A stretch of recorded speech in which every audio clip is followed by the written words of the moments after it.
भारत के संविधान में जो न्यायपालिका को शक्तियां दी गई हैं वो किसी राजनीतिक दल के लिए या विपक्ष के लिए नहीं दी गई हैं। अब ऐसा समझा जाए कि इलेक्शन कमीशन के पीछे जाके सत्ता दल के लोग राजनीति कर रहे हैं। मत का विभाजन हो सकता है, किसी विचारधारा को समर्थन कोई कर सकता है, कोई विरोध कर सकता है, लेकिन उसका मत काटने का उद्देश्य क्या हो सकता है?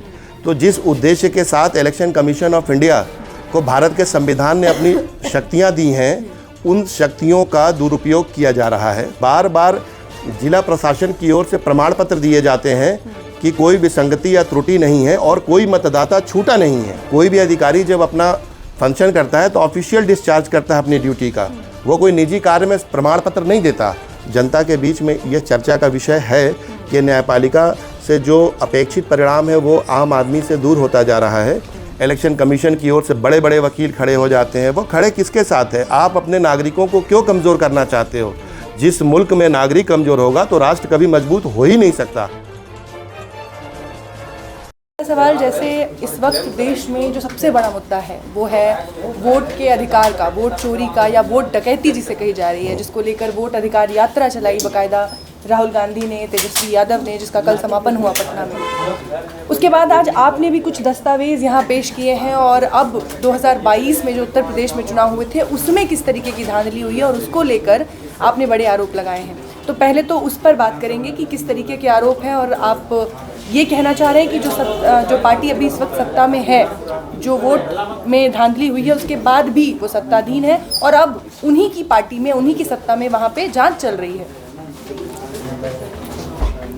जो प्रश्न आपका है, प्रश्न काफ़ी कॉम्प्लेक्स है। इसको 3-4 हम लोग टुकड़ों में बांट के जवाब देंगे। जो वर्तमान में स्थितियां जो बिहार से चली वोट अधिकार रैली के माध्यम से, तो वो एक अवेयरनेस प्रोग्राम भी है ताकि लोगों के बीच में जन चेतना आए अपने वोटों के लिए और अलर्ट मोड पे हो जाएं कि शायद उनके वोट कटे हैं या उसको एक बार सुपरविज़न कर लें। और लोगों के ग्रास रूट लेवल की स्थितियां अलग होती हैं। जो वोट चोरी की बात आई है वो आदरणीय राहुल जी ने अपनी पूरी टीम के बहुत दिनों के रिसर्च के बाद पब्लिक डोमेन में वो चीज़ ले आए। उसके बाद तमाम सोशल मीडिया पे चीज़ें आईं कि एक घर से 250-250 वोट बने हैं, 47 वोट बने हैं। उस घर में एक आदमी के रहने की जगह नहीं है, वहाँ से भी 125 वोट बने हुए हैं। इस तरह की चीज़ें वो रिसर्च टीम के द्वारा लाई गई। ये एक कॉन्स्टिट्यूएंसी की बात हुई। लेकिन इस तरीके से जो डाटा है उत्तर प्रदेश का, चूँकि एडवोकेट राजकुमार साहब ने काफ़ी डिटेल्ड इस पे काम किया हुआ है, तो ये जो डाटा डुप्लीकेट वोट्स के बाबत आई है वो करीब 99 लाख रही है। और 99 लाख कोई छोटा फिगर तो होता नहीं, जहाँ 200, 500, 1000, 2000, 5000, 10,000 से मार्जिन से कैंडिडेट हारा हो और जीता हो। तो ये इलेक्शन कमीशन की जिम्मेदारी बनती है। इलेक्शन कमीशन का गठन ही क्यों हुआ? इलेक्शन कमीशन संवैधानिक जो हमारी बॉडी है वो इसीलिए है ना कि वो फ्री, फेयर और ट्रांसपेरेंट चुनाव कराए। अगर वोट जिनके बनने चाहिए उनके नहीं बन रहे हैं, या जिसके नहीं बनने चाहिए थे उनके बन रहे हैं, या वोट 2 जगह है, तो उनके पास इस तरह की मैकेनिज़्म है कि वो इस बात को ऑफिशियल्स के थ्रू अपनी जो डाटा है उसको सही कराएं। अगर मतदाता सूची में नाम नहीं रहती है तो इलेक्शन में उसको वोट देने का अधिकार नहीं है। वोट देने का जो अधिकार है वो भारत के संविधान से मिला हुआ है। ये संवैधानिक अधिकार है। आप मत का विभाजन हो सकता है, किसी विचारधारा को समर्थन कोई कर सकता है, कोई विरोध कर सकता है, लेकिन उसका मत काटने का उद्देश्य क्या हो सकता है? तो जिस उद्देश्य के साथ इलेक्शन कमीशन ऑफ इंडिया को भारत के संविधान ने अपनी शक्तियां दी हैं, उन शक्तियों का दुरुपयोग किया जा रहा है। और जो डाटा है ये वो क्लियर बता रहा है कि जो विसंगतियां और ये जो बार बार जिला प्रशासन की ओर से प्रमाण पत्र दिए जाते हैं कि कोई विसंगति या त्रुटि नहीं है और कोई मतदाता छूटा नहीं है।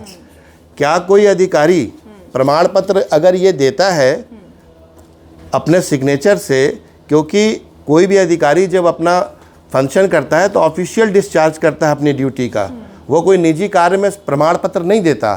तो जब ऑफिशियल डिस्चार्ज कर रहा है अपनी ड्यूटी को तो निश्चित रूप से उसकी जिम्मेदारी बनती है, और जब जिम्मेदारी बनती है तो विधि विरुद्ध कार्य के लिए उसके लिए सज़ा भी है। उस सज़ा पे जो आरटीआई पे काम किया तो भारत निर्वाचन आयोग की तरफ से क्लियर आया है कि इसके लिए एसडीएम रिस्पॉन्सिबल हैं। तो जब नागरिक का वोट कटे विधि विरुद्ध तरीके से तो उनको आप आरोपी बनाइए और देखिए कितनी बेहतरी से आपका जो है मतदाता सूची में नाम रखेंगे वो। अब एक सवाल ये है कि कल जैसे ही समापन हुआ वोटर अधिकार यात्रा का, उस रैली में राहुल गांधी ने एक बहुत बड़ी बात कही कि पहले उन्होंने एटम बम लाया था और अब उससे बड़ा एक बम, हाइड्रोजन बम वो लेकर आने वाले हैं। और उनके साथ ही उन्होंने महादेवपुरा का भी जिक्र किया कि अभी महादेवपुरा की बारी थी, आगे कहाँ की बात होगी वो उन्होंने जिक्र नहीं किया। लेकिन ये हाइड्रोजन बम क्या हो सकता है, और जिस तरीके से एक के बाद एक साक्ष्य आप लोग पेश कर रहे हैं और उन साक्ष्यों को लगातार मानने से इलेक्शन कमीशन ऑफ इंडिया इनकार कर रहा है कि ये झूठ है, बार बार आप लोग पेश कर रहे हैं और वो बार बार कह रहे हैं कि देखो ऐसा कुछ भी नहीं है, वो साफ साफ इनकार कर दे रहे हैं कि ये सब गलत है, और अगर सही है तो आप बाकायदा हमें हलफनामे के साथ दीजिए। तो इस पर क्या कुछ कहेंगे?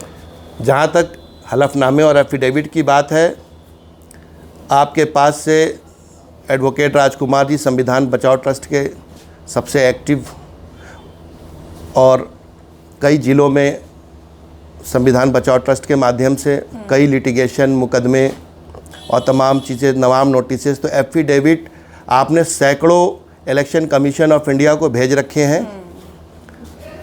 एफिडेविट का जो महत्व था, शायद एफिडेविट का महत्व देते देते इलेक्शन कमीशन में महत्व भी लग रहा है कि ख़त्म सा हो गया है। अपनी बात को प्रमाणित करने के लिए इलेक्शन कमीशन ही नहीं, कहीं पर भी जहां एफिडेविट दिया जाता है तो ये माना जाता है कि ये बात सही है।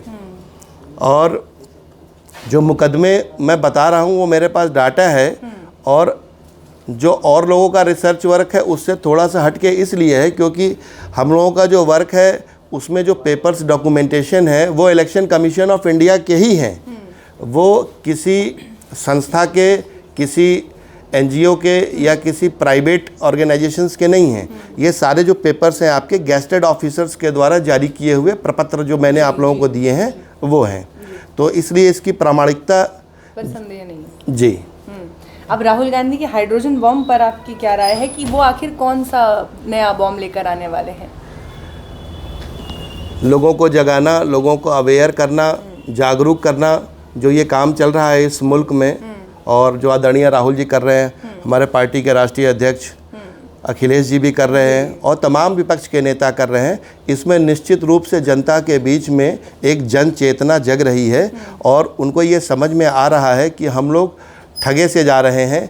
जो पहले बात रही वो काफ़ी साख नीचे जा चुकी है, बहुत नीचे जा चुकी है, और अब ऐसा समझा जाए कि इलेक्शन कमीशन के पीछे जाके सत्ता दल के लोग राजनीति कर रहे हैं। अच्छा, ऐसा कहा जा सकता है। एक सवाल जो है वो लगातार न्यायपालिका पर भी उठ रहा है, क्योंकि जिस तरीके के फैसले न्यायपालिका ले रही है, जो उम्मीद की जा रही थी न्यायपालिका से, उससे कहीं ना कहीं वो बचती नज़र आ रही है। और आप क्योंकि रह चुके हैं न्यायपालिका में, तो आपसे ये सवाल बेहतर मैं समझती हूँ करना कि इस वक्त सुप्रीम कोर्ट जो अपनी भूमिका निभा रहा है उसे आप कैसे देखते हैं, और आपको क्या लगता है कि सुप्रीम कोर्ट को एसआईआर पर या वोट चोरी पर जिस तरीके से जितनी सक्रियता उन्होंने स्ट्रे डॉग्स पर दिखाई थी, क्या सुप्रीम कोर्ट को वोट चोरी और वोट अधिकार पर इतना सक्रिय नहीं होना चाहिए था? निश्चित रूप से होना चाहिए, क्योंकि भारत के संविधान में ही कहा गया है कि supreme court is the guardian of constitution. अगर गार्जियन अगर आपको माना गया है संवैधानिक व्यवस्था में, तो गार्जियन निष्पक्ष होना चाहिए, बिना भेदभाव के होना चाहिए, और उसके लिए रूल ऑफ लॉ को कायम करना समाज में उसकी प्राथमिकता होनी चाहिए। भारत के संविधान में जो न्यायपालिका को शक्तियां दी गई हैं वो किसी राजनीतिक दल के लिए या विपक्ष के लिए नहीं दी गई हैं। उनको ये शक्तियां दी गई हैं कि आप आम आदमी तक, जो उसका नागरिक है, जो संवैधानिक व्यवस्था में उसको सारी फैसिलिटी, सारे हक अधिकार उसको मिलें।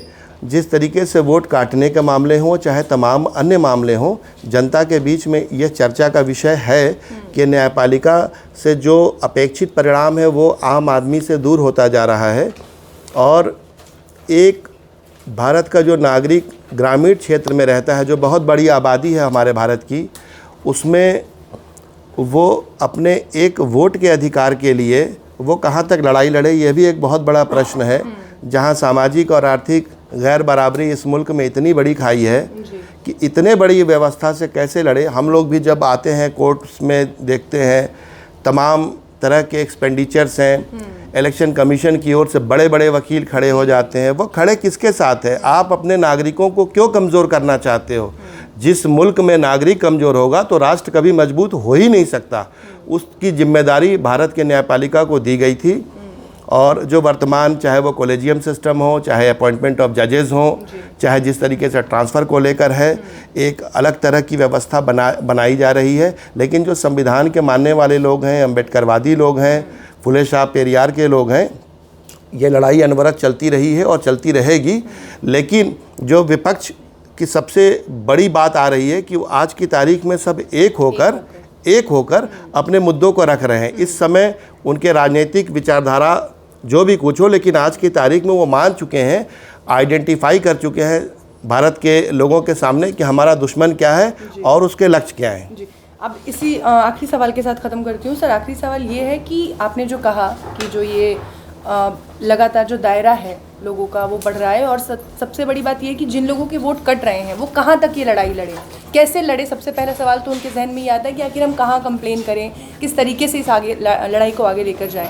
ऐसे में जब विपक्षी पार्टियां एकजुट हैं तो उन लोगों के उस अधिकार के लिए वो विपक्षी पार्टियां, उन्होंने पेश तो कर दिया कि देखो ये जिंदा लोग हैं, ये तमाम लोग हैं जिनके वोट कटे हैं, लेकिन उनकी लड़ाई का क्या? उनकी लड़ाई कौन लड़ेगा? उनका जिस एरिया में वो रहते हों, जिस क्षेत्र में रहते हों, वो अपने BLO जो स्थानीय कर्मचारी होता है वो सभी के लिए वेल नोन होता है, एक दूसरे को जानता पहचानता है। इसी उद्देश्य से उसको वो दायित्व भी दिया जाता है कि कहीं कोई गलत आदमी से ना उसका इंट्रोडक्शन हो। तो वो जब चीज़ों को समझता है तो उसके पास वो उसको हालांकि जाना चाहिए, लेकिन अगर किसी भी कारण से वो अगर नहीं पहुंच पा रहा है तो जो विक्टिम है, जिसका वोट कटा हुआ है, उसको वहाँ पे अप्रोच करना चाहिए और उसको एक रिप्रेजेंटेशन देना चाहिए। तो गांव देहात में भी ऐसे लोग हैं, जागरूक लोग हैं, मानवतावादी लोग हैं जो ये समस्याओं को समझ रहे हैं। उसका एक रिप्रेजेंटेशन SDM को दीजिए और कॉपी टू DM करिए, जिलाधिकारी। तमाम तरह के ऐप्स हैं, लेकिन डिजिटल इंडिया में 90% लोग डिजिटल नहीं हैं, तो जो ऐप को इस्तेमाल नहीं कर पाते, तो उसमें रिप्रेजेंटेशन देने के बाद कुछ समय के बाद आप उनके खिलाफ़ न्यायालय में मुकदमा करिए। न्यायालय में मुकदमा जहां इस तरह के मामले हैं उसमें विधिक सेवा प्राधिकरण जो हर ज़िले में भारत सरकार ने बना रखी है, उसके ज़रिए फ्री ऑफ कॉस्ट जाने की जहमत करनी होगी। और आप अपने आधार कार्ड लेके जाइए, कोई पहचान पत्र हो आपके पास, किसी तरह का ID हो, वो लेके जाइए आप, और वहाँ पे आपका मुकदमा दायर होगा। मुकदमा दायर होने के साथ ही यकीन मानिए कि पूरी प्रक्रिया आपके वोट बनाने की शुरू हो जाएगी।